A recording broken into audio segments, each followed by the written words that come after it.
Bismillahirrahmanirrahim. Assalamualaikum warahmatullahi wabarakatuh.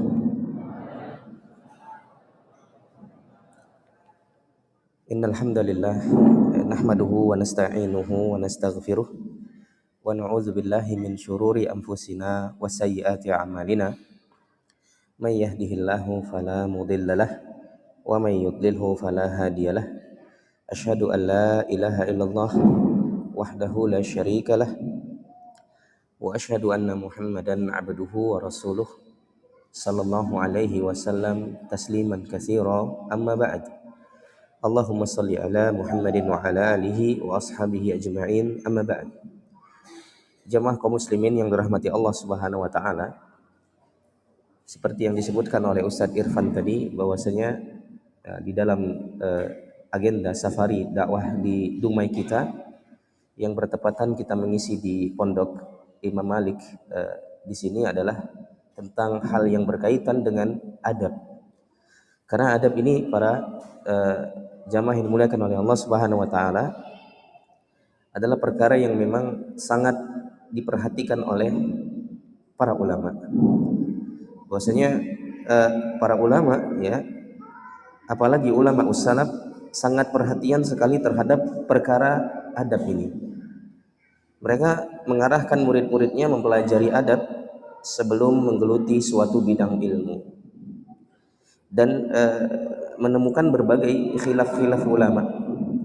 Jadi di para ulama dulu yang mengajarkan adab kepada para murid-muridnya agar nantinya ketika menemukan khilaf di antara banyaknya permasalahan-permasalahan agama, mereka bisa menempatkan diri dan saling menghormati atau minimal tidak menjatuhkan kehormatan orang yang berselisih dengannya.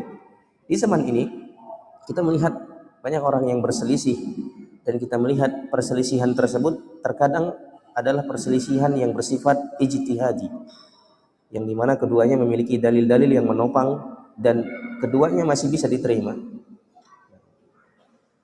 Dan kita melihat banyak sekali ya di antara kaum muslimin ya penuntut ilmunya saling tanda kutip cakar-cakaran dalam perkara-perkara yang di situ ada khilaf yang kita bisa berlapang dada.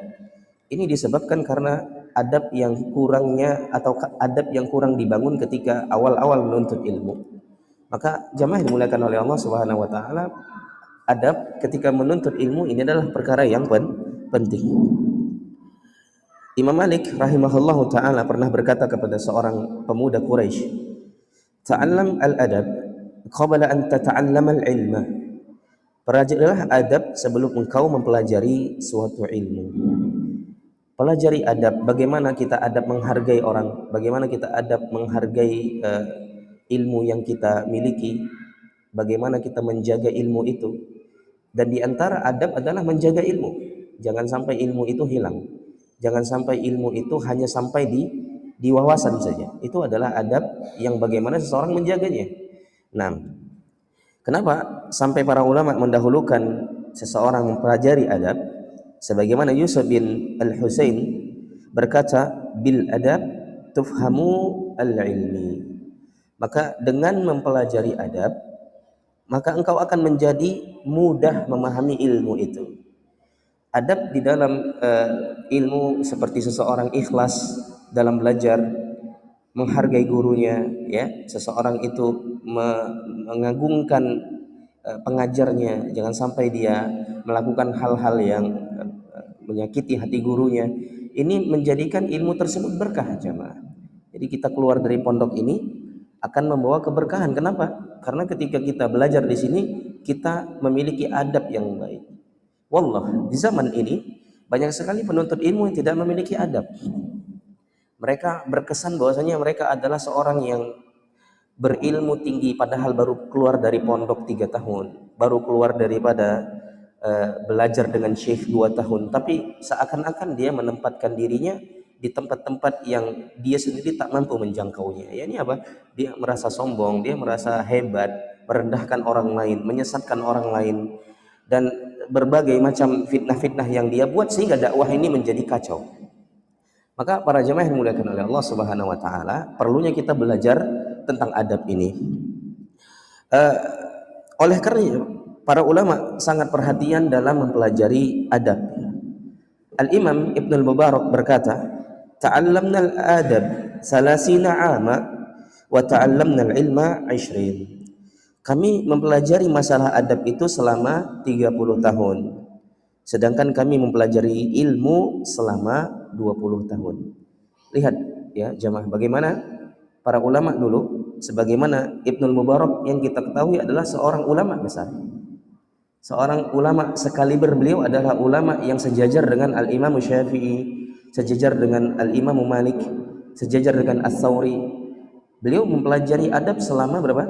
30 tahun. Kemudian setelah itu baru beliau mempelajari apa? Ilmu. Maka pertanyaannya, apakah adab dulu atau ilmu dulu? Maka jawabannya jamaah dimuliakan oleh Allah Subhanahu wa taala, kita katakan berjalan dengan bersamaan antara ilmu dan adab. Seseorang tidak boleh meninggalkan ilmu ketika belajar adab, dan tidak boleh meninggalkan adab dan tidak boleh meninggalkan ilmu ketika belajar adab, dan tak boleh meninggalkan adab ketika belajar ilmu. Jadi keduanya harus seseorang itu gabungkan. Seseorang itu harus menggabungkan keduanya, yakni ilmu dan adab. Sehingga ketika nanti dia keluar untuk berdakwah, dia mengajarkan keluarganya, dia memiliki bukan hanya ilmu, tapi bagaimana dia memiliki pemahaman untuk bagaimana yang terbaiknya untuk disampaikan. Kadang satu permasalahan disampaikan di satu kondisi, ini bisa berujung pada penolakan dan permusuhan. Nah, walaupun kalimat tersebut benar, misalnya seseorang mengatakan ini adalah syirik, namun perkataan tersebut dilontarkan pada kondisi-kondisi yang belum pantas atau belum tepat untuk disampaikan. Nah, karena dia jauh daripada adab ini, maka dia merasa bahwasanya ilmu itu harus disampaikan. Padahal nggak semua ilmu itu harus disampaikan. Karena nggak semua ilmu harus disampaikan. Ada tahapan atau kondisi-kondisi yang ilmu itu kita sampaikan dengan kondisi yang tepat, dengan bahasa yang tepat, dengan adab yang tepat. Maka jamaah dimuliakan oleh Allah, ilmu saja tanpa adab yang dipelajari oleh seorang penuntut ilmu, maka sungguh ini akan membinasakan dia dan akan menghancurkan dakwah yang dibangun oleh para ulama dan dibangun oleh para ustadz-ustadz kita. Maka dia akan mudah menyalahkan orang lain, dia mudah akan melihat orang lain salah, melihat orang lain gak berilmu. Kenapa? Karena minimnya adab terhadap dirinya dan orang lain. Sebagaimana Ustadz tadi mengatakan, ada yang mengandalkan, membanggakan apa tadi? Hafalan Al-Qur'annya, ada yang membanggakan apa?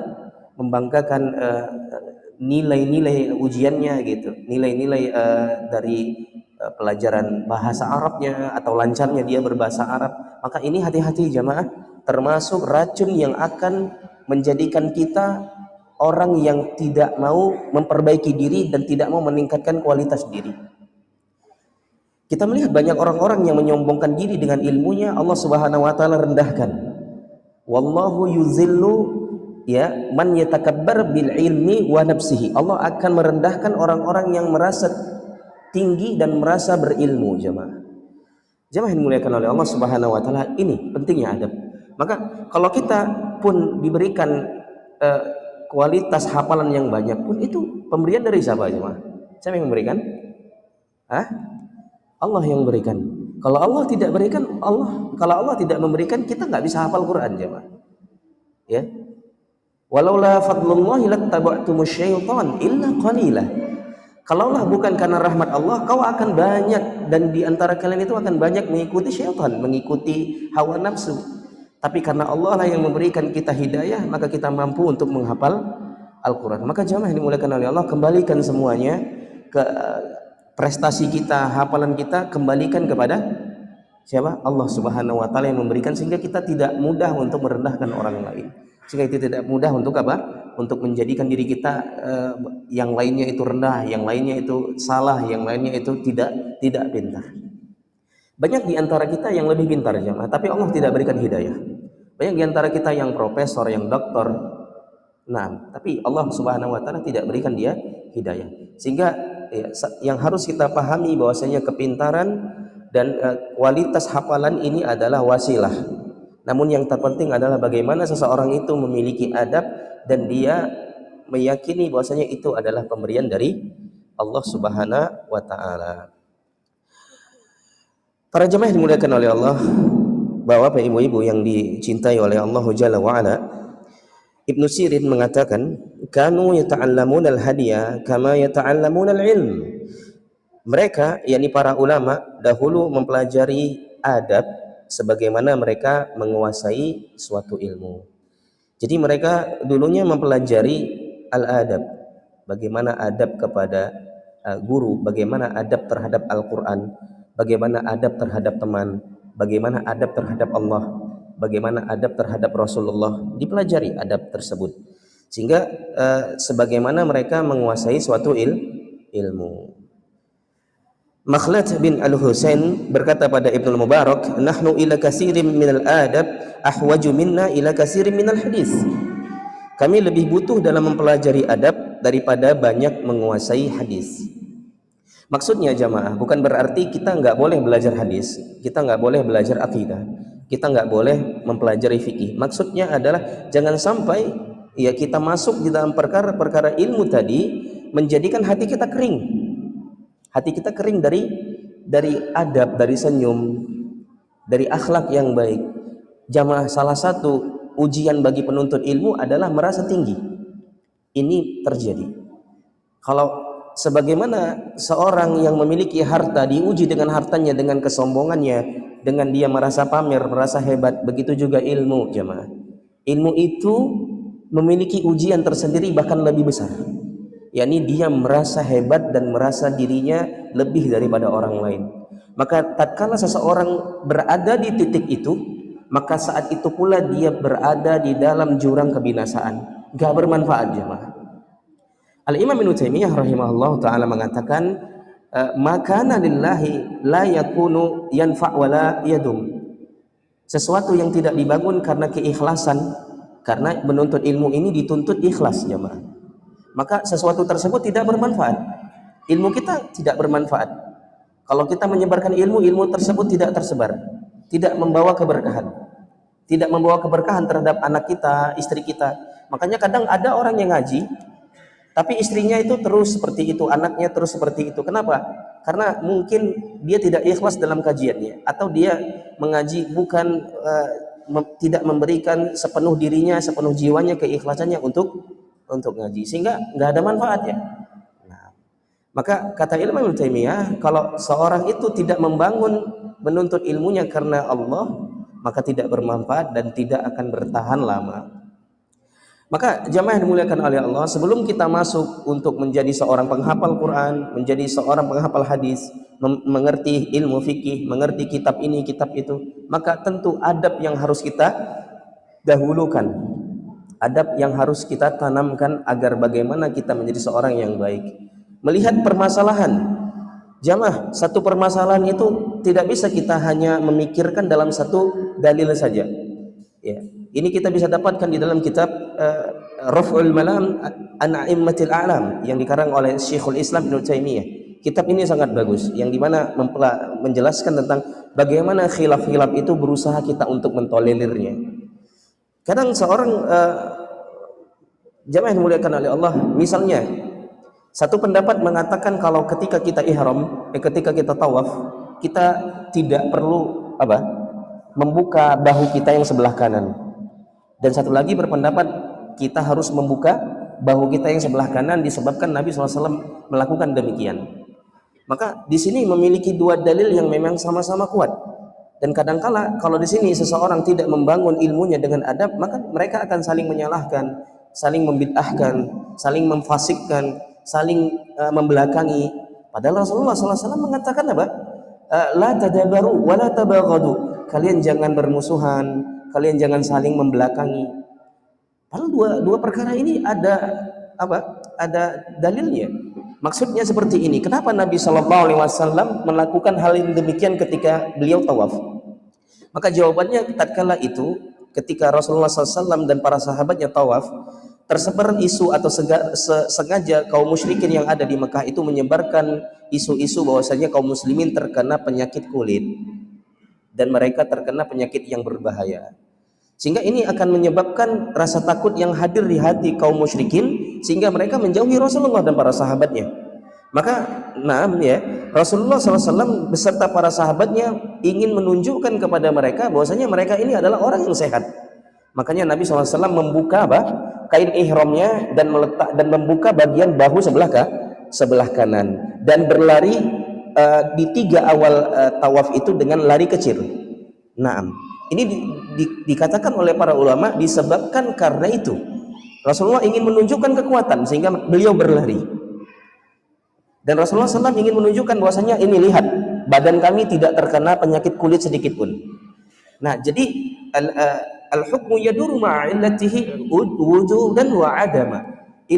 Hukum itu ya tergantung pada ilahnya, yakni apa sebab kejadiannya. Kalau kejadiannya sudah tidak ada atau penyebabnya sudah tidak ada, hukum itu juga tidak ada. Maksudnya kalau memang sekarang dianggap kaum muslimin ketika ihram itu bukan karena penyakit kulit yang dia dera, maka boleh saja dia menutup kain ihramnya. Maka ini permasalahan khilaf yang kadangkala dua perkara ini menjadikan kaum muslimin berpecah belah disebabkan disebabkan adab yang kurang di antara mereka. Jamaah muslimin yang dirahmati Allah Subhanahu wa taala, di antara adab adalah adab terhadap istri, yang bagaimana kita itu bisa berkomunikasi baik dengan mereka, bagaimana kita berusaha untuk menghargai mereka. Sebagaimana kita ingin dihargai oleh istri kita, maka begitu pula kita berusaha untuk menghargai bagaimana istri kita ingin sesuatu, istri kita ingin mengungkapkan suatu pendapat-pendapat. Maka kadang-kala kita sebagai seorang suami merasa bahwasanya ini tidak perlu didengarkan, ini tidak perlu digubris. Padahal jamaah yang dimuliakan oleh Allah Subhanahu wa taala, adab terhadap istri dan suami ini sangat penting untuk membangun kelangsungan kelangsungan daripada ibadah pernikahan itu sendiri. Jamaah yang dimuliakan oleh Allah Subhanahu wa taala, di dalam syiar An-Nubala karya oleh Al-Imam Az-Zahabi disebutkan bahwa Abdullah bin Wahab berkata, "Ma naqalna min adabi Malik aktsar mimma ta'allamna min ilmihi." Yang kami nukil dari Imam Malik itu lebih banyak dari hal adab dibanding ilmunya. Jadi disebutkan bahwasanya Abdullah bin Wahab mengatakan bahwasanya kami itu banyak mengambil adab daripada mengambil ilmu. Secara perkataan ini benar jamaah. Ilmu itu jamaah, berapalah kita bisa duduk dengan guru kita? Mungkin kita berapa tahun belajar di sini? 3 tahun? 3 tahun. SMP, SMA? SMP. SMA mau lanjut nggak? Ya, atau belum tahu? Taruhlah 3 tahun jamaah. 6 tahun paling lama. Ilmu apa yang bisa antum dapatkan jamaah? Apakah antum 6 tahun di pondok ini jadi Syekhul Islam Ibnu Taimiyah? Apakah antum jamaah dimuliakan oleh Allah Subhanahu wa taala 6 tahun di sini jadi Ustadz Piranda? Ya, atau antum 6 tahun di sini jadi ulama? Enggak jamaah, panjang perjalanan kita. Panjang jamaah yang dimuliakan oleh Allah Subhanahu wa taala. Namun ketika kita mengambil adab terhadap guru kita, bagaimana dia mengajar, bagaimana dia bersikap, ini lebih bermanfaat bagi diri kita daripada ilmu tersebut, karena ilmu tersebut kita bisa murojaah sendiri jemaah. Karena guru-guru kita telah memberikan dasar-dasar ilmu, kita bisa murojaah sendiri, kita bisa kembangkan sendiri. Tapi adab kita nggak bisa cari jemaah kecuali dengan sikap guru yang kita tiru jemaah. Maka kita nasihatkan kepada para asatizah yang dirahmati Allah Subhanahu wa taala dan para ikhwah yang secara umum, jadilah seorang itu adalah qudwah bagi dirinya dan bagi anak muridnya serta anak-anaknya di rumah. Karena kita adalah orang yang dicontoh jemaah. Kita adalah seorang prototipe yang dilihat oleh murid-murid kita jemaah. Kalau kita keras, anak murid kita keras. Kalau kita keras, anak kita keras. Keras dalam tanda kutip dalam segala hal. Berbeda dalam misalnya kita menginginkan adab kepada mereka ketika mereka meninggalkan hal yang diwajibkan, kita berlaku keras di situ tidak masalah. Tapi kadang-kala kita keras dalam banyak permasalahan. Maka nasihat anak kepada anak-anakku yang kucintai karena Allah Subhanahu wa taala, lihat akhlak guru kita. Karena kita di sini nggak lama, cuma 3 tahun. Ilmu apa yang bisa kita dapatkan? Ya mungkin Umdatul Ahkam atau Bulughul Maram nggak tamat. Mungkin akidah wasitiyah nggak tamat 3 tahun. karena butuh belajar panjang. Tapi ketika kita mempelajari adab dari guru-guru kita, ini yang akan menjadikan manfaat bagi kita sebagaimana disebutkan oleh Muhammad Abdul Wahab di sini. Jamaah dimuliakan oleh Allah Subhanahu wa taala. Kemudian ya Imam Malik ya juga pernah berkata, dulu ibuku menyuruhku untuk duduk bermajelis dengan Rabi'ah ibn Abi Abdurrahman, yakni seorang yang memiliki adab, memiliki ilmu, seorang faqih di kota Madinah. Beliau berkata, atau ibuku berkata, yakni berpesan, ta'allam min adabihi qabla ilmihi, pelajarilah adab darinya sebelum mengambil ilmunya. Wallah jamaah, wallah kami mendapatkan adab lebih besar daripada ilmu dari guru-guru kami. Guru-guru kami yang di Yaman, Syekhuna Abdullah bin Mar'i, Syekhuna Bashar, Syekhuna Abdul Hakim, Syekhuna banyak. Dan kami mengambil adab dari guru kami yang ada di Madinah, Syekhuna Abdul Razak Al-Badar, Syekhuna Sulaiman Ar-Ruhaili, Syekhuna Abdul Salam As-Suwair, Syekhuna Sami As-Suqir, Syekhuna Ali Al-Huzaifi, imam senior dari Masjid Nabawi. Kami mengambil adab dari mereka. Ilmu yang mereka sampaikan terbatas, jemaah. Apa yang mereka sampaikan dari ilmu tersebut ya tidak sebesar akhlak yang kita dapatkan. Maka jemaah dimuliakan oleh Allah, bagaimana kita bisa mengambil akhlak adab dari guru kita? Maka caranya adalah untuk kita ikhlas kepada Allah Subhanahu wa taala dan menghormati guru kita. Kemudian jemaah dimuliakan oleh Allah Subhanahu wa taala, yakinlah bahwasanya ini adalah ibadah yang sangat besar. Adab ini jemaah adalah suatu akhlak yang sangat besar dan ibadah yang sangat agung jemaah. Nah, kalau kita memiliki adab yang baik, ini akan mempengaruhi diri kita. Bagaimana cara kita berucap, bagaimana cara kita menilai. Bisa dipahami jemaah yang dimuliakan oleh Allah Subhanahu wa taala. Kemudian ya Imam Abu Hanifah lebih senang mempelajari kisah-kisah para ulama dibanding menguasai bab fikih.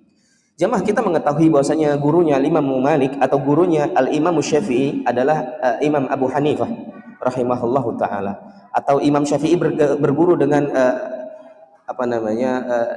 Abul Hasan Asy-Syaibani, artinya murid seniornya Abu Hanifah. Namun jemaah yang dimuliakan oleh Allah, kita mengetahui Abu Hanifah adalah seorang faqih yang memiliki mazhab tersendiri yang tersebar sampai hari ini di mana? Di Asia Tengah, kebanyakannya di India. Itu mereka mengambil mazhab dari Abu Hanifah. Tapi di sini Abu Hanifah mengatakan bahwasanya aku lebih senang membaca sirah-sirahnya para ulama dari adab-adab mereka daripada mempelajari fikih. Maksudnya apa? Aku tidak ingin hanya mempelajari fikih saja tanpa tidak mempelajari adab. Adab jamaah. Hari ini gak ada adab manusia. Lewat depan gurunya nyelonong boy aja. Ya kan? Atau dia pokoknya adab itu sangat kurang sekali jamaah. Kalau dulu kita menghukum anak murid kita karena dia salah, dia ngadu sama orang tuanya, apa kata orang tuanya? Ya udah bagus katanya kan, makin dia mukul kita jamaah. Mungkin kalau hari ini seperti itu, kita yang dikasuskan, ya kan, dibawa ke hukum, panggil pengacara, susah lah, ya kan, jelek nama kita. Padahal gurunya itu menginginkan adab yang baik.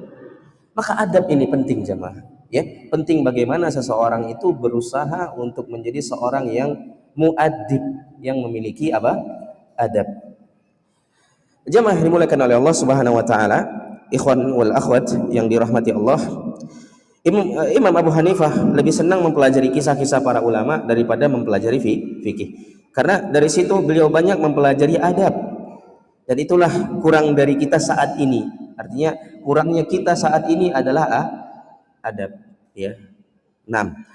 Itulah yang kurang dari kita saat ini. Imam Abu Hanifah berkata, al-hikayatu anil ulama'i wa mujalasatihim ahabbu ilayya min katsirin minal fiqhi li'annaha adabul qaumi wal akhlaqi. Kisah-kisah para ulama dan duduk bersama mereka lebih aku sukai daripada menguasai beberapa bab fikih.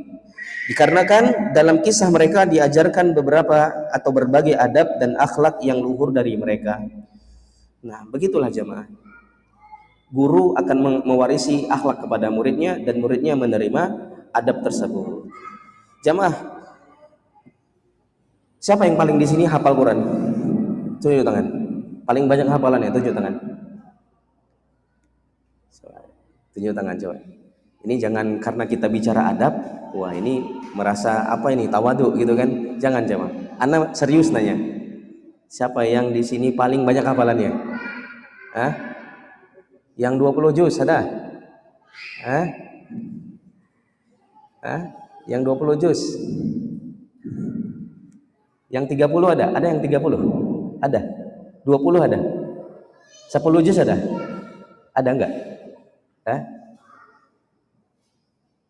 Ada enggak jamaah? Hah? 5 juz lah, 5 juz. Hah? Ada? Antum berapa juz? 1 juz? Ya, antum berapa? Hah? 6 juz? Masya Allah, barakallahu fikum. Antum 6 juz hafal suratnya apa? Hah? Dari surat juz 25 ke 30 gitu? Atau dari 1 ke 6? Ya? Dari 26 ke 30. Kita hafal Quran jamaah. Ketika kita berinteraksi dengan manusia, orang nggak lihat itu jamaah. Orang itu nggak melihat kita itu sholat malam. Orang itu nggak melihat kita itu punya hafalan banyak jamaah. Orang itu nggak melihat kita itu sering ngaji, sering duduk sama guru, sering duduk sama ulama. Tapi orang itu melihat bagaimana kita beradab kepada mereka, bagaimana kita bertutur kata jamaah. Bukankah Nabi SAW mengatakan, "Man kana yu'minu billahi wal yaumil akhir, falyakul khaira aw liyasmut." Barang siapa yang beriman kepada Allah dan hari akhirat, hendaknya dia berkata baik atau enggak dia diam saja. Akhlak, adab, bagaimana kita berkata. Kadang-kala jemaah akhlak orang yang udah ngaji ini bahkan lebih parah daripada akhlaknya orang-orang awam. Ya berebut dunia gitu kan, saling ribut kan, nggak berteguran gitu kan. Bahkan dalam satu komplek ada 2 masjid gitu kan. Ini luar biasa gitu kan. Satu komplek nih ada 2 masjid dan 2 masjid ini masing-masing punya jamaahnya. Itu saking apa akibat mereka berselisih dalam satu perkara fikih yang dimana kalau kita bisa menarik benang dan meluruskannya, di situ dapat kita berlapang dada oleh kedua pendapat tersebut. Tapi kadangkala ya ego dan merasa benar tadi menjadikan kaum muslimin terpecah belah.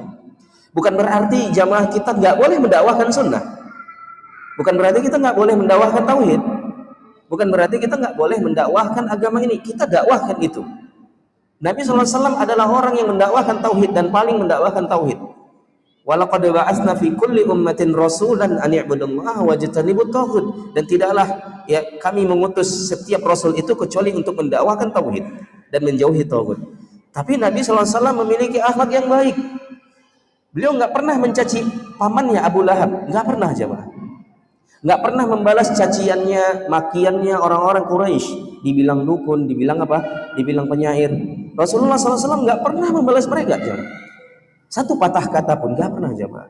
Tapi dalam sisi yang lain beliau mendakwahkan tauhid. Itu adab jamaah.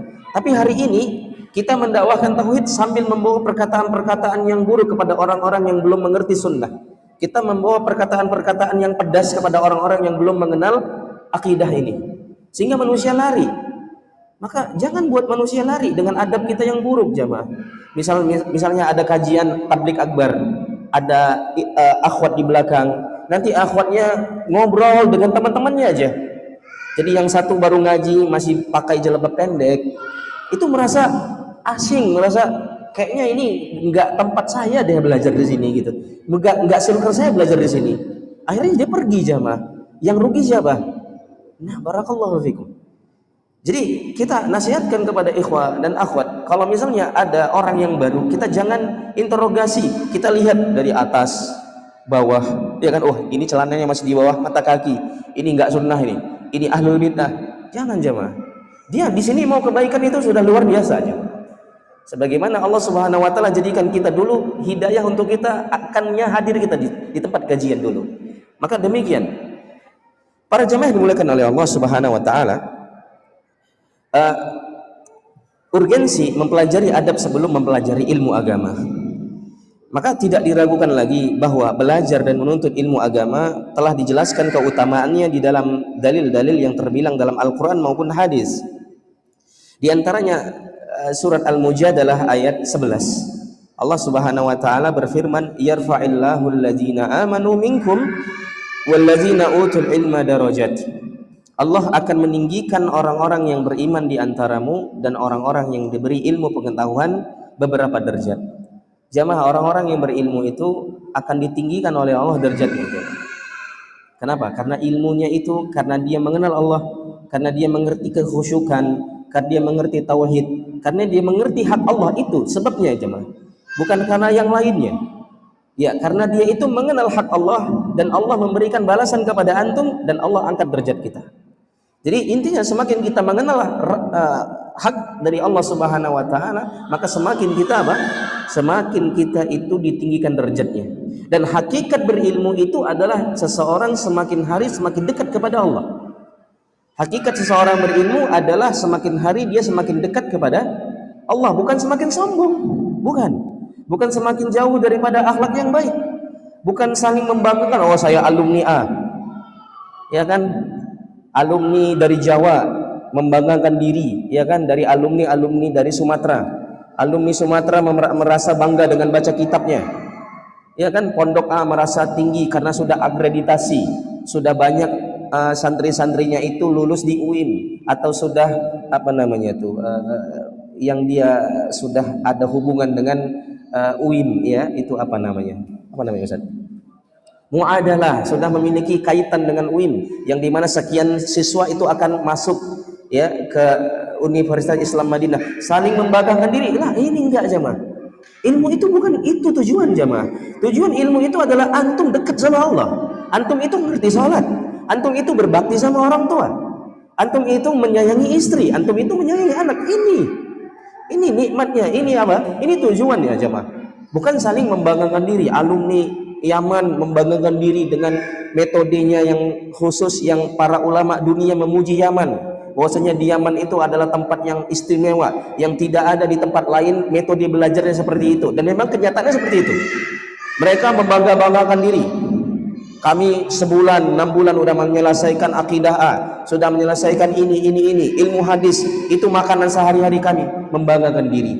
Kemudian alumni dari Timur Tengah seperti Madinah membanggakan diri, kami adalah UIN yang dimana kami memiliki apa namanya reputasi yang tinggi, kuliah di Madinah, dekat dengan Masjid Nabawi, ulama-ulama besar. Enggak jamaah. Bukan itu tujuannya. Jadi bukan itu tujuan seseorang untuk apa? Untuk belajar. Belajarnya antum di sini jamaah bukan untuk kita semata-mata mencari gelar. Kalau disebutkan oleh guru kami thalabus syahadah. Apa artinya thalabus syahadah? Pencari gelar. Ya, pencari gelar. Gelar jamaah doktor itu belum tentu dia paham agama jamaah. Ada orang yang nggak sekolah tapi dia paham agama. Ini lebih baik. Dan tujuan kita duduk di sini jamaah untuk kita semakin dekat kepada Allah itu. Antum harus pahami itu. Jadi nanti antum di SMP Imam Malik, SMA Imam Malik, mungkin antum nanti kuliah di mana? Di Mesir misalnya, atau antum nanti kuliah di Fius, ya, atau antum nanti kuliah di Riyadh, atau antum kuliah di Madinah, ketahuilah jamaah, itu supaya antum lebih dekat kepada Allah dan menambah beban amanah untuk antum sebarkan ilmu antum kepada masyarakat. Bukan untuk membanggakan diri, bukan untuk mencari wazifatu ad-dunya, dikatakan oleh gurunya, guru kami Syekh Shalih Fauzan. Bukan untuk kalau saya LC nanti saya apa? Nanti saya akan melamar di sini. Karena kalau udah alumni Universitas Islam Madinah itu pasti diterima dimanapun. Hatta sebelum antum tamat itu udah di booking. Saat nanti ngajar di sini, saat nanti jadi pengelola mahat kami, jadi mudir ini. Sebelum antum tamat antum sudah diminta. Begitu pula di Yaman nanti. Ketika antum di Yaman sebelum antum tamat itu udah banyak ya ngantri, ya mahat-mahat meminta jasa antum. Tapi jamaah bukan itu tujuan antum untuk belajar. Dan juga kaum muslimin secara umum, bukan itu tujuan kita ngaji. Tujuan kita ngaji adalah bagaimana diri kita itu semakin dekat kepada Allah dan bagaimana keluarga kita itu semakin dekat kepada Allah, dan ini adalah nikmat yang besar. Baik, sudah azan ya? Selesai Ustaz? Atau bagaimana? Azan dulu. Nah, baik, tafadhal.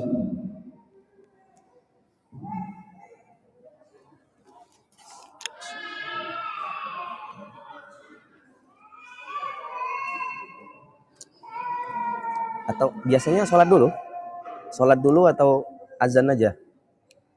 Hah? Sholat dulu atau azan dulu? Azan, sholat. Atau azan dulu atau lanjut kajian? Oh, berarti sholatnya nanti.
Jamaah muslimin yang dirahmati Allah Subhanahu wa taala, seperti yang sebagaimana kita sebutkan tadi bahwasanya tujuan seseorang menuntut ilmu adalah agar dia semakin mengenal Allah Subhanahu wa taala.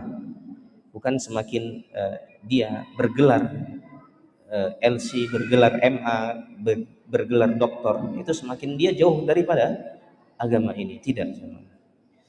Seseorang menuntut ilmu tujuannya adalah agar dia mengenal Allah Subhanahu wa taala.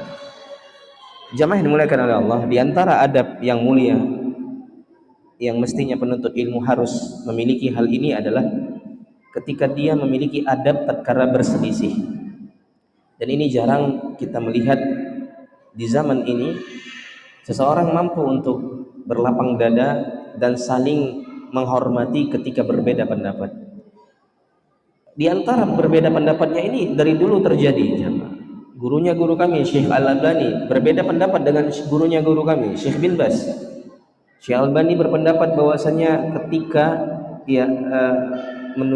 tasyahud awal harus menggerakkan jari.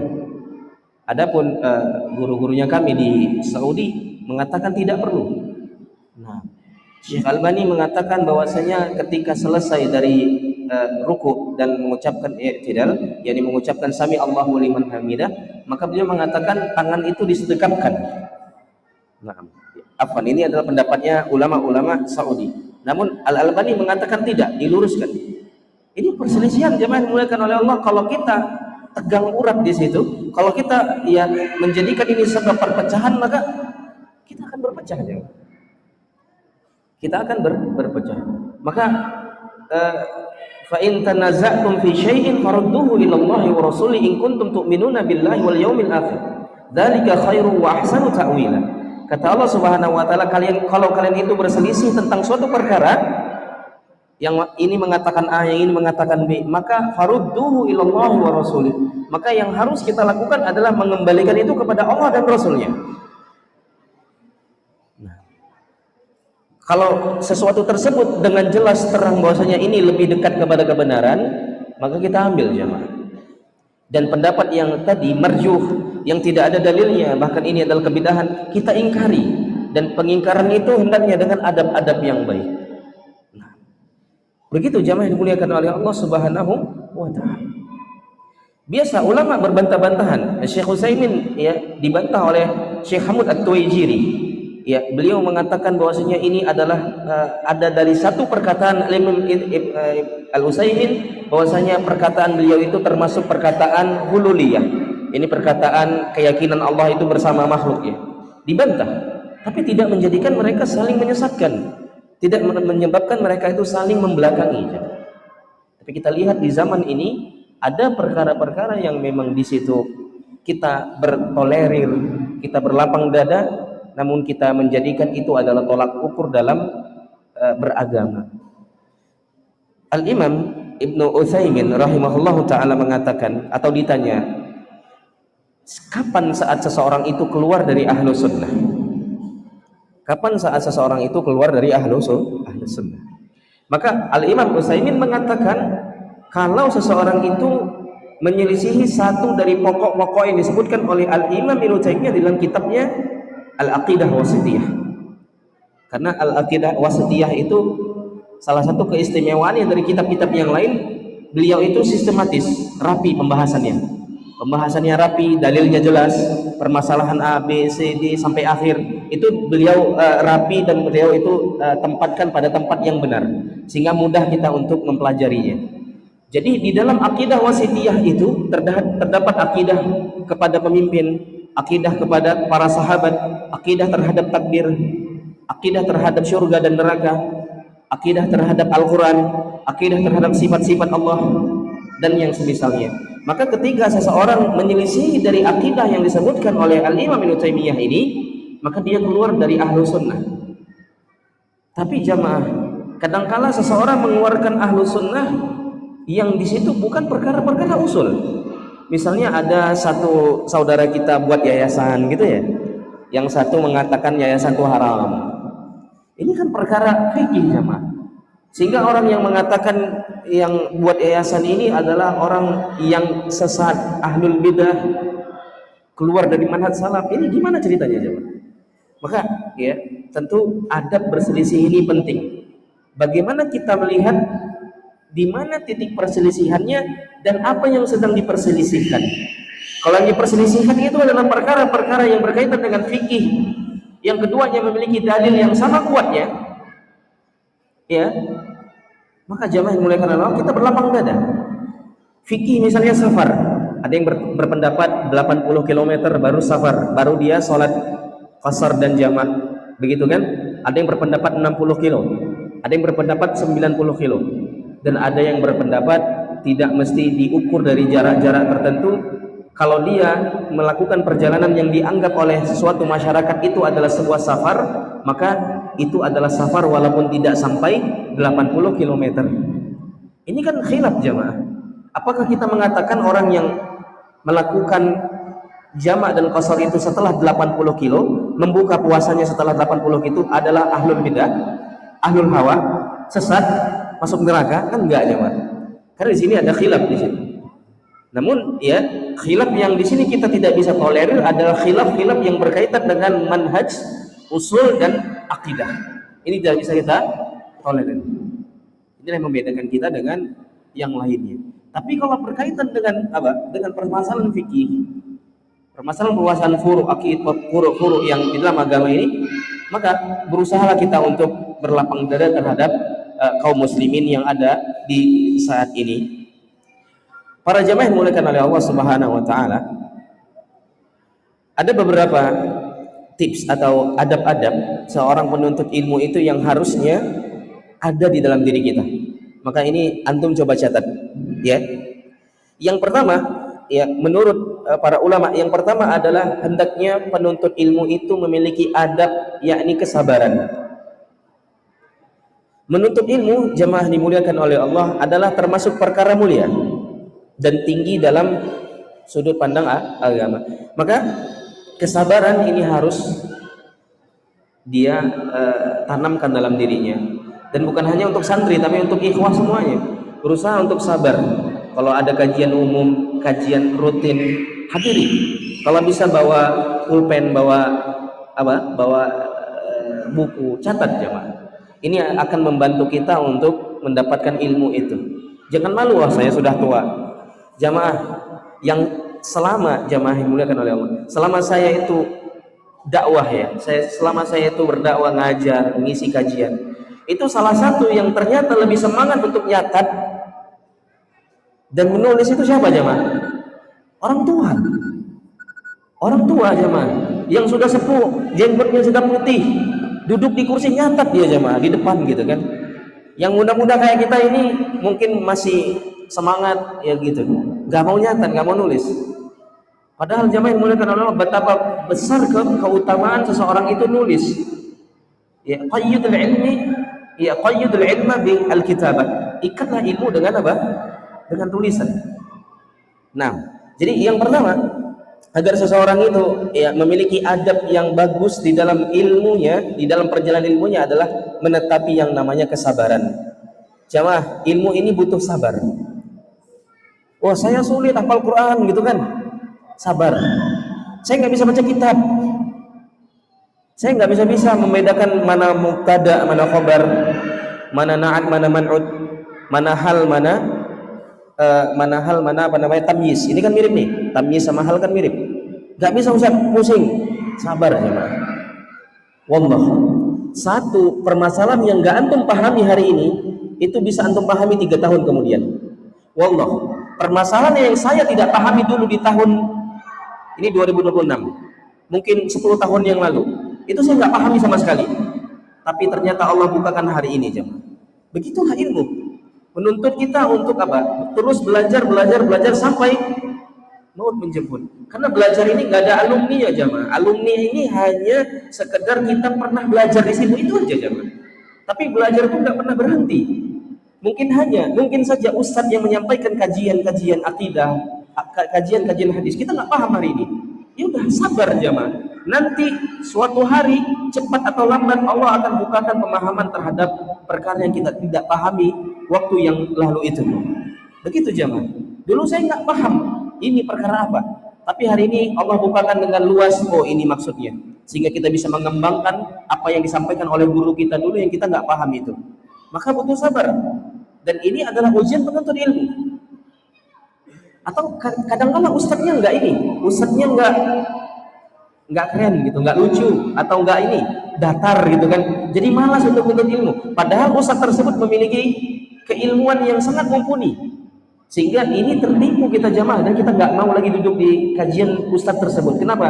Karena kita nggak sabar dengan bosannya, dengan ucapannya yang datar. Kita nggak sabar. Tapi kalau kita sabar duduk di situ ikhlas, Allah akan kasih ilmu sama kita, dan Allah dengan ilmu tersebut Allah akan angkat derajat kita. Maka butuh sabar. Hari ini kita nggak bisa ngomong bahasa Arab, ngomongnya belepotan, ya kan? Kaifahal, itu aja yang bisa. Jawabnya apa? Kalau kaifahaluk, apa jawabannya? Hah? Apa jawabannya? Hah? Kaifahalak, apa jawabannya? Itu aja yang tahu, kan? Yang kedua, ma ismuka, itu aja. Yang lain, udah Ustaz, ana bukan orang Arab, tapi kalau bahasa Jawa oke, ayo. Kalau bahasa Batak, oke, ana jago. Tapi kalau bahasa Arab nggak bisa. Berapa jilid dan berapa kali dia mengulangi durusul lughah itu nggak bisa dia jemaah. Sabar jemaah. Butuh sabar dalam menuntut ilmu ini. Karena ilmu ini nggak bisa diambil dengan sekali hentakan. Dan yang kedua, bahwasanya ilmu ini adalah murni pemberian dari Allah. Ada saudara kami, ya, Al Ustadz Abu Umar, yakni beliau adalah alumni Darul Hadis Yaman. Selama 5 tahun beliau belajar di sana.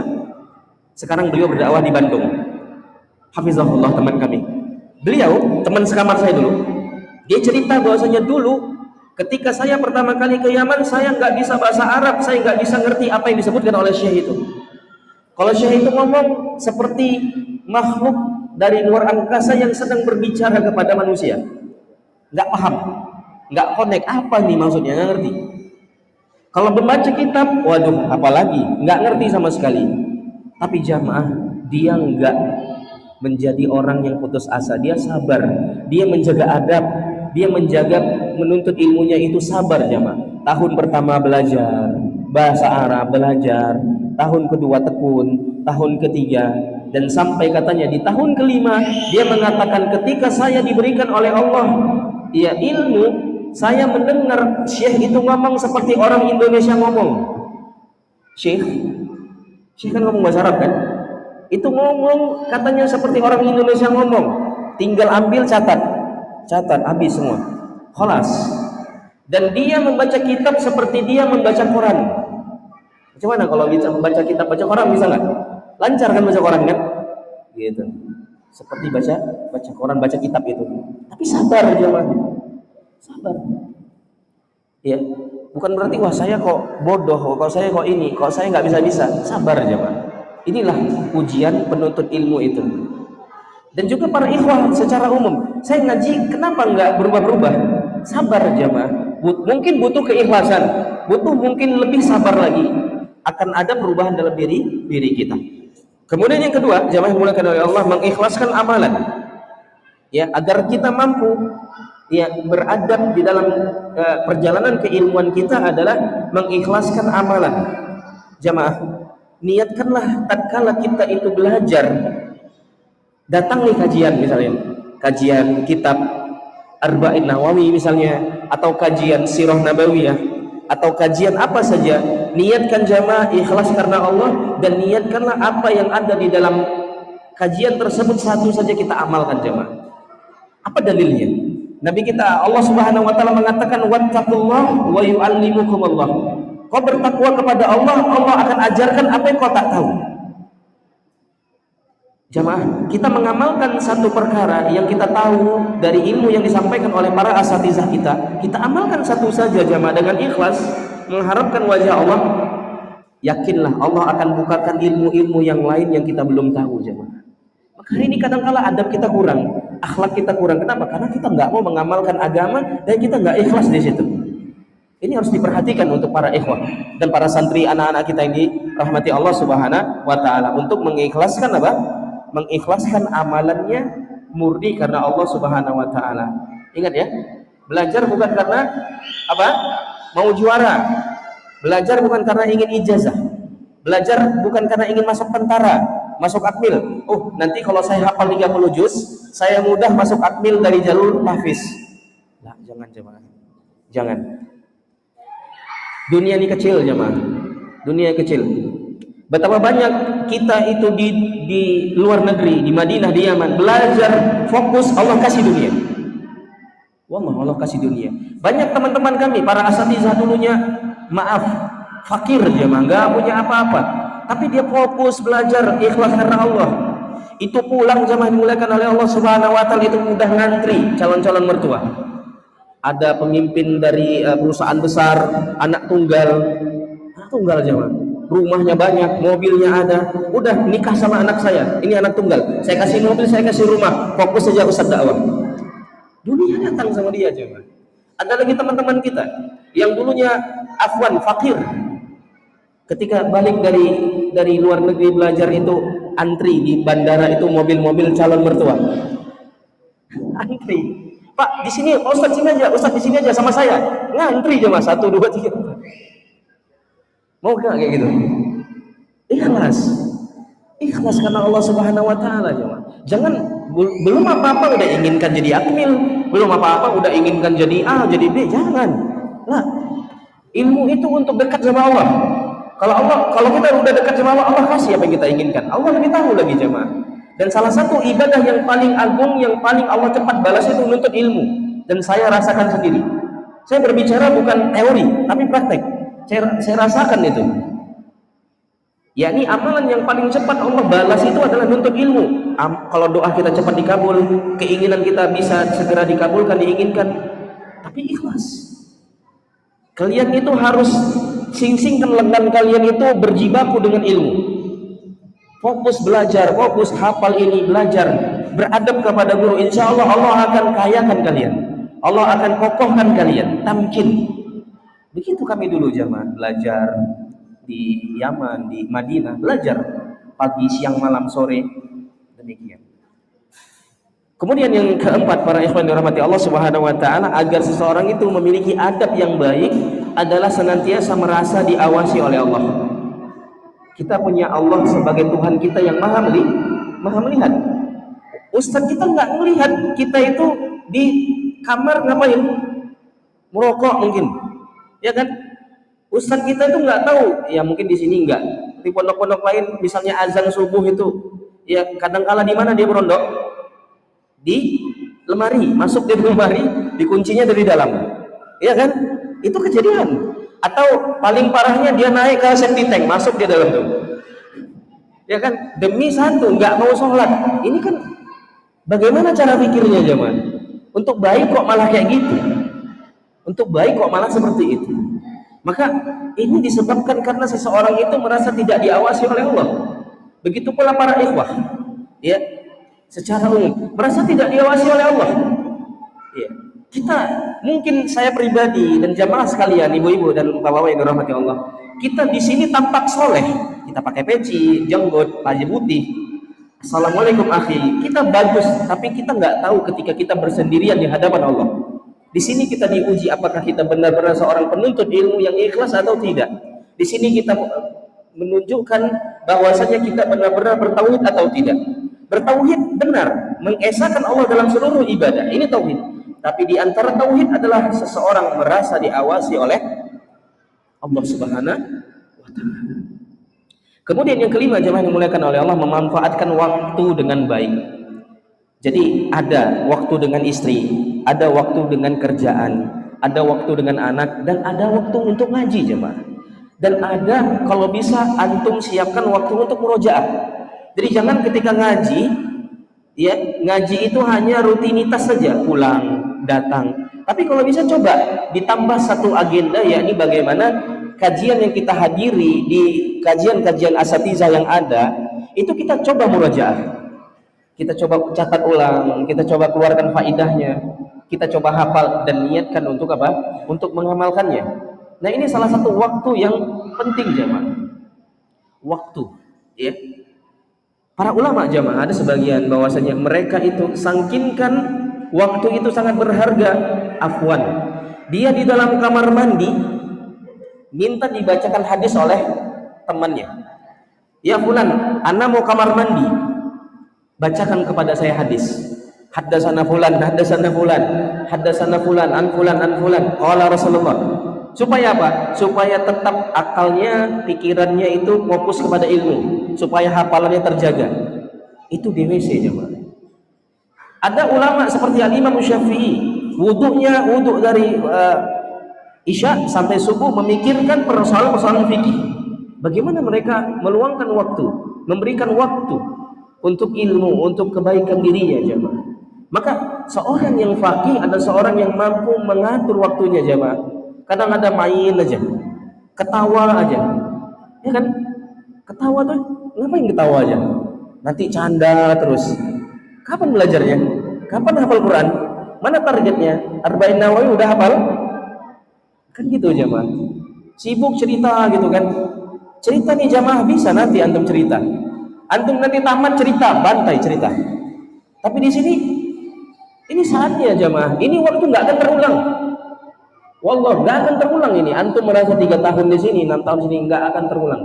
Maka waktu yang ada saat ini gunakan dengan baik. Jangan suka sekali cerita, itu bahasa kita kan. Kalau bahasa kita Medan, jangan suka kali cerita, jangan suka kali bebual, itu bahasa Melayunya kan. Cerita ada tempatnya, belajar ada target-target. Maka manfaatkan waktu. Para ulama itu sangat menghargai waktu jemaah. Dan waktu itu seperti hal yang sangat mereka mereka tuh sangat mementingkan waktu lah, gitu jemaah, dimuliakan oleh Allah Subhanahu wa taala. Kemudian yang kedua, yang keenam ya, jangan untuk sibuk permasalahan-permasalahan khilaf. Wah, ulama ini berseteru dengan ulama ini. Sibuk, oh ini sebabnya apa? Menceritakan aib ulama, jangan jemaah. Oh Ustaz A dengan Ustaz B begini-begini. Apa urusan kita jemaah? Biarkan mereka dengan perselisihan mereka. Kita urusan kita dengan belajar kita jemaah. Kalau kita mencampuri urusan mereka, apa manfaatnya? Tambah iman, tambah ilmu? Kan enggak jemaah. Ustaz-ustaz berselisih, ustaz-ustaz saling membantah, ya sudah, itu mereka dengan keilmuan mereka. Kita tugas kita belajar. Tugas kita adalah bagaimana kita lebih dekat kepada Allah dan mati dalam keadaan demikian. Ini tujuan kita jemaah. Jadi kalau kita menghabiskan waktu untuk mengetahui perselisihan, sampai-sampai seluruh perselisihan dia tahu jemaah. Fulan ya gitu kan, nama Ustaz Fulan. Oh ini Ustaz menyimpang. Oh ini Ustaz sururi. Ya, ini Ustaz ahlul bidah. Ya akhi, gimana ceritanya antum seperti itu? Kadang-kadang yang mengatakan seperti itu bahasa Arab nggak bisa jemaah. Bahasa Arab kalau suruh belajar, aduh, kayaknya anak sibuk lah, kayaknya anak kurang sehat, kayaknya nantilah tunggu kloter yang kedua gitu kan, tunggu nanti ada yang buka batch yang kedua, nanti saya masuk. Macam-macam alasannya jemaah. Tapi ketika dia membahas perselisihan seakan-akan dia adalah Al-Imam Ibnul Qayyim rahimahullahu ta'ala, Al-Allamah, LCMA, doktor, ya kan? Begini begitu. Apa jemaah seperti ini? Yang kita butuhkan hari ini adalah adab. Yang kita butuhkan hari ini adalah bagaimana kita memiliki kekhusyukan, ibadah, ilmu yang bermanfaat, teramalkan, dan kita masuk surga dengan sebab itu jemaah. Udkhulu al-jannata bima kuntum ta'malun. Masuklah surga dengan sebab apa yang kau kerjakan dari ilmu yang kau ketahui itu. Ini perintah dari Allah jemaah. Bukan diperintahkan untuk kita berselisih. Bukan kita diperintahkan untuk mencampuri urusan-urusan yang bukan urusan kita. Min husni islamil mar'i madza tarkuhu ma la ya'ni. Di antara kebaikan Islam seseorang adalah meninggalkan perkara yang tidak ada manfaat baginya. Manfaat bagi kita itu belajar. Keluarga kita punya istri, didik. Kita punya anak, didik. Nah, kita punya visi ke depan, kita coba untuk nyatakan itu. Masih banyak perkara yang belum kita bisa lakukan jemaah. Salat malam kita, ibadah duha kita, infak kita, tutur kata kita masih banyak jemaah. Jadi adab seorang itu agar dia berhasil menjadi seorang menuntut ilmu yang baik adalah menghindari sibuk-sibuk dengan perkara khilaf yang bukan di situ urusannya. Kemudian yang ketujuh, memahami ilmu secara itqan, yakni secara sempurna. Jamaah, saya tidak rekomendasikan belajar ilmu setengah-setengah jadi ustadz, jangan. Belajar ilmu itu selesaikan, akidah selesaikan, kitab-kitab selesaikan. Misalnya akidah, dimulai dari akidah wasitiyah, lum'atul i'tiqad, akidah tahawiyah, akidah tadmuriyah, akidah hamawiyah, kemudian syarah-syarahnya belajar, tamatkan semuanya. Baru antum bicara. Antum belajar fikih. Jangan sampai antum itu memiliki ilmu yang setengah-setengah bicara, ini banyak merusak jamaah. Wallah. Jadi fokus kita di sini banyak belajar. Kemudian yang kedelapan adalah memperbanyak baca kitab. Memperbanyak baca kitab. Atau kalau para ikhwan memperbanyak mendengarkan YouTube, yakni kajian-kajian yang ada di YouTube tersebut dari ustaz-ustaz kita. Kita lebih banyak pakai headset, dengarkan. Di situ ada faidah-faidah, ambil, kita amalkan jemaah. Jangan kita sibuk untuk perkara-perkara lainnya. Sudahlah, dunia ini menyibukkan, jangan kita tersibukkan oleh perkara lainnya jemaah. Kalau nggak ada HP aja, ini HP jemaah. Kalau kita nggak punya HP, yakin kita bisa selamat dari kesibukan dunia? Enggak jemaah kan? Pasti kita akan tersibukkan dengan dunia, dengan kerjaan kita, dengan apa saja. Fitnah. Apalagi adanya HP jamaah, tambah lagi ujian kita. Maka jangan tambah lagi beban kita jamaah nantinya di hadapan Allah Subhanahu wa taala dengan banyaknya kita menghabiskan waktu dengan perkara-perkara yang tidak manfaat. Kita ambil ilmu dengan lihat YouTube, dengarkan YouTube, atau dengan santri banyak-banyak baca, banyak-banyak mentelaah kitab. Kemudian yang kesembilan, memilih teman yang baik. Teman yang baik berpengaruh untuk seseorang memiliki adab yang baik. Kalau temannya nggak baik jamaah, dia ikut nggak baik, ya kan? Kalau temannya itu buruk, dia ikut buruk. Maka perhatikan teman, jangan sampai temannya itu adalah teman-teman yang buruk. Kemudian terakhir sebagai penutup kita, jamaah rahimani wa rahimakumullah, beradab di hadapan guru. Beradab bukan berarti kita merendahkan hati diri, enggak. Beradab itu kita menghargai guru kita. Dialah yang mengajarkan ilmu kita. Guru-guru kami mengatakan, kalau ada satu orang yang mengajarkan faidah kepadamu, katakan jazakallah khairan. Itu satu faidah. Guru kita jamaah yang di pondok ini tiap hari ngajarin antum, bangunkan antum, menasehati antum, itu lebih berhak untuk antum hargai. Dan ingat, guru ini adalah orang tua kedua. Orang tua dalam agama itu siapa? Siapa? Orang tua dalam agama itu guru, ustadz, itu guru. Itu adalah orang tua dalam agama jemaah. Kalau kita itu tak berakhlak kepada mereka, tak beradab sama mereka, gak berkah ilmu kita jemaah. Gak berkah pelajaran yang kita dapatkan nanti. Maka hargai guru kita, hormati guru kita. Nah, jangan sampai kita berusaha untuk melawan sama guru kita, berusaha untuk tidak menghargainya. Kadang-kadang pun dikata-katai gurunya di belakang. Ustadz tuh begini begitu, di pondok kan gitu, di kamar. Ngomong berdua dia sama temannya. Wah, ustadz tuh digunjingi ustadznya jemaah. Dia udah dapat 2 dosa jemaah. Dosa apa? Dosa menggibah, dan 2 apa? Dosa dia durhaka kepada gurunya. Jemaah dimuliakan oleh Allah, banyak di antara kaum muslimin ilmunya luar biasa, tapi adabnya minim sekali. Disebabkan apa? Mereka tidak memahami bahwasanya adab ini penting. Padahal adab ini penting jemaah. Penting sekali. Tapi ini bisa kita sampaikan dari kajian kita di malam hari ini. Wallahu taala a'lam bishawab. Tapi ada pertanyaan? Tafadhalu, silahkan.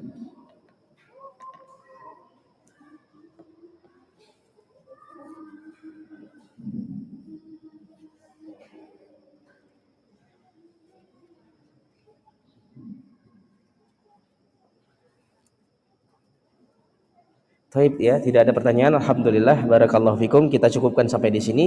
Subhanakallah wa bihamdika, asyhadu an la ilaha illa ant, astaghfiruka wa atubu ilaik. Assalamualaikum warahmatullahi wabarakatuh.